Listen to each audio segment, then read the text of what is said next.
नमस्कार मित्रांनो, आज आपण एक बोधकथा ऐकणार आहोत. बोधकथेचं नाव आहे सत्याला फुटली वाचा. एका गावात एक धोबी राहत होता. स्वभावाने चिकट होता. त्याला गावात कपडे धुण्याचे काम खूप मिळे, परंतु एकट्याने एवढे काम करणे त्याला कष्टाचे वाटू लागले.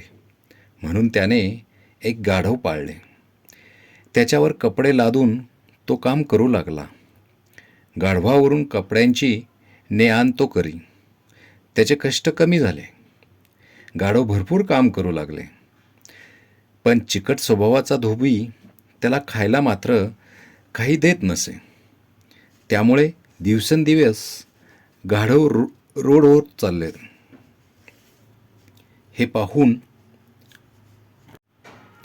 त्यामुळे दिवसेंदिवस गाढव खराब होत चाललेले. हे पाहून धोब्याला चिंता वाटू लागली. गाढवाला फुकटचे खायला मिळण्यासाठी काय युक्ती करावी, असा विचार धोबी करू लागला.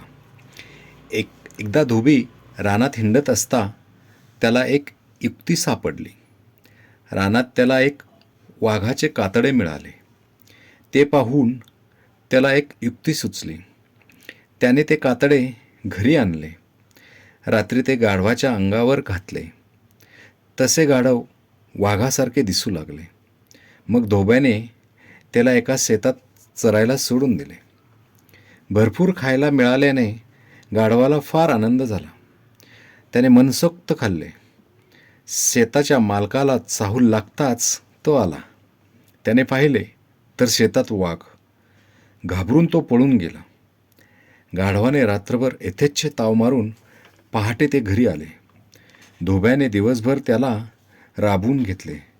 रात्री त्याच्या अंगावर वाघाच्या कातड्याची झूल पांघरून त्याला शेतात चरायला सोडले. हा नित्याचाच दिनक्रम झाला. गाढव आता चांगले धष्टपुष्ट झाले. दिवसभर धोब्याचे काम फुकट करून रात्री शेजाऱ्याच्या शेतात फुकट चरावे याची गाढवाला चांगलीच सवय झाली. असे बरेच दिवस चालले होते. एक दिवस गावात काही मंडळी आली. त्यांच्याकडे काही गाढवे होती. दिवसभर काम केल्यावर रात्री ती मजेने ओरडत हसत खेळत होती. अशीच ती ओरडू लागली. आता दुसऱ्याच्या शेतात फुकटचे चरणाऱ्या धोब्याच्या गाढवाने ते ऐकले. तेव्हा आपण वाघाचे सोंग घेऊन फुकटचे खात आहोत हे तो विसरला. कपट करून दुसऱ्याच्या शेतात चरतो आहोत हेही विसरला. त्याला ओरडायची हुकी आली. त्याच्या मनावरील ताबा सुटला. जिभेवरील नियंत्रण सुटले आणि ते मोठ्याने ओरडू लागले आणि आपणही गाढव आहोत हे सांगू लागले. हा आवाज शेताच्या मालकाने ऐकला. आजवर त्याला वाटत होते आपल्या शेतात वाघच येतो आहे. आपण फसलो हे लक्षात येताच तो फारच संतापला. त्याने हातात एक मोठा सोटा घेतला.